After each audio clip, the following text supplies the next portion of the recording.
You are welcome to LFN What's Your Say? The #1 listening show where we discuss real issues with real people like you. We are still featuring R. Kelly.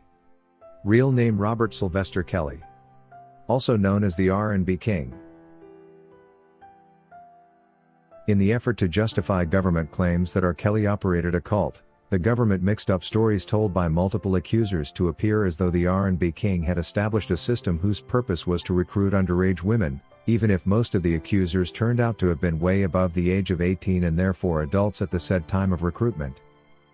And while the government could try and argue that he actually did recruit and indoctrinate anybody if they had been under the age of 18, rounding up accusers to include those that were clearly above the age of 18 and to claim recruitment is in fact the biggest hoax of the year. When a woman is above the age of 18, both by state and federal law, they are considered mature enough to make decisions on their own, and therefore claims that such women were ever recruited for anything of the sort are just another big lie, like those the government has always made to justify their discriminative tendencies among U.S. citizens. Surprisingly, even among the women R. Kelly was charged for is Faith Rogers, who with no shame confessed she had been above 18 years old when she met with R. Kelly, but still managed to appear in the queue of women waiting to receive restitutions from him. According to government, she too was recruited like a minor, indoctrinated and assaulted like government attorney Gloria Allred mentioned during a roadside interview with ABC News. Take a look. He recruited fans of his, targeted them, intimidated them, indoctrinated them, threatened them. And when it comes to indoctrination, in a new communication from inside prison, R. Kelly insists he did not do this to anyone. By definition, the act of indoctrination involves teaching ideology, which is certainly not something that anyone can achieve over a short period of time. R. Kelly would have needed a lifetime to teach these women new ideologies like it was a religion of his own, time he most definitely never had. For a man that had to spend most of his time on tours singing to masses and preparing for concerts, there is just no way he could have had enough time to indoctrinate any daughters of Jezebel, who on the other hand were the ones chasing after him and coaxing him into being with them along with their mothers. All over the internet and in books written, the process of indoctrination largely involves continuous teaching. And teaching in itself is a long-term process which would have required years to get the women to fully accept new beliefs and to drop their own ideologies and opinions. Factoring in the ages at which the said underage girls met R. Kelly, like Azriel for example, who is said to have been 17 left with a matter of 3 months to turn 18, it does not make any logical sense for the government attorney to assume indoctrination. This process would have seen Azriel cross over to 18 with no real impact, and she would have then been legal enough to make her own choices thereafter.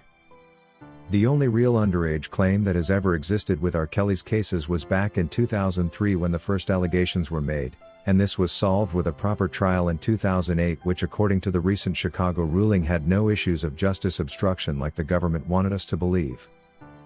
But to claim that 18-year-olds, 25-year-olds and 32-year-olds such as Asante McGee and Kitty Jones were indoctrinated is a joke. These were mothers that abandoned their kids to scheme a better future with the king of R&B. Not lost Christians that sought a new God to believe in. To claim R. Kelly indoctrinated such women with his busy schedule is in fact a total fail on the side of the government prosecutors. But why would government be involved in such an ugly mudslinging campaign as what we see Gloria Allred involved in? All they were trying to do was package R. Kelly as a cult leader he has never been. The words she was using to describe his alleged actions when put together describe a cultish approach to society, and were handpicked purposely to make the world believe the story that Robert operated a sex cult and recruited young girls to be a part of this. Of course, without adding indoctrination, the cult idea would not make sense. And then to criminalize the matter, she needed to add that these women were assaulted was another false claim. R. Kelly however maintains he did not recruit or indoctrinate anyone. And indeed the only evidence the government had to prove these claims was witness stories, which basing on the accuser's criminal histories of lying under oath cannot be regarded conclusive enough to make a final judgment. This act of indoctrination is always intertwined with brainwash, and the government prosecutors needed to make the world think that R. Kelly had actually brainwashed these adult women and hence the false claims. But scientifically, Brainwash is associated with the inhibition of the development or the proper functioning of the prefrontal regions of the brain in a way that hinders cognitive flexibility and openness. To achieve this does not take a matter of months but years and sometimes decades. To claim that R. Kelly recruited 17-year-olds and in a matter of months had already indoctrinated them is as good as suggesting the church today became what they are now in a matter of months. This is just next to impossible. Creating cults requires taking meaningful time with the members with undivided attention R. Kelly could not afford. Whoever passed judgment on R. Kelly therefore basing on these bogus claims by those who certainly hate him is trying to suggest to the world that he is a magician and that he performs miracles. According to Monica, it's one thing for someone to be suspected of crime and charged, but it's another thing altogether to see government officials directly involved in creating and selling a false narrative about the accused with hope to justify their false claims against him. When this is done at government level, it's very alarming, yet this is exactly what has been happening with R. Kelly's case. To see a government official take a press conference and speak nothing more than rumors to which she has no proof is not just demeaning for our legal system, but also regrettable considering this is the major cause for almost all wrongful convictions which have seen taxpayers' money wasted compensating the falsely accused.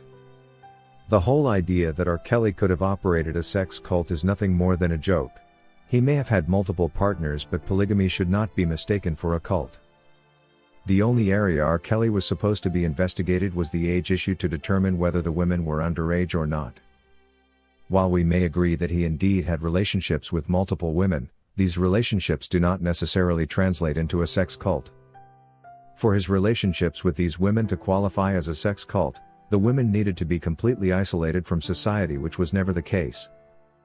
They went shopping to malls and took flights without the alleged perpetrator.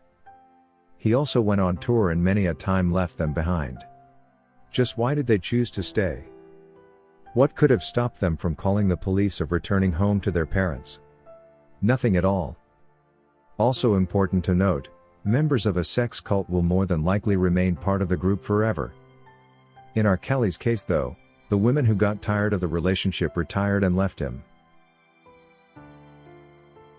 According to Hassan Jordan, you only convict someone in the criminal court when you have proof beyond reasonable doubt that he committed the offense. Whatever happened with the case against R. Kelly though was convictions issued on guesswork.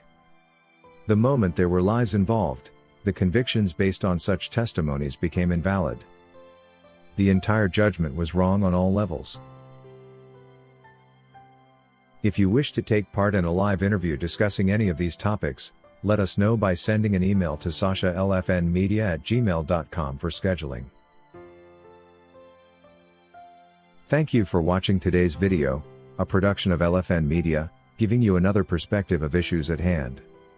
We make it our business to keep you updated with the truth amidst the cloud of lies the media wants you to believe. It is therefore important to subscribe to this channel, hit the bell icon and allow all notifications so that you don't miss out whenever we publish a new video.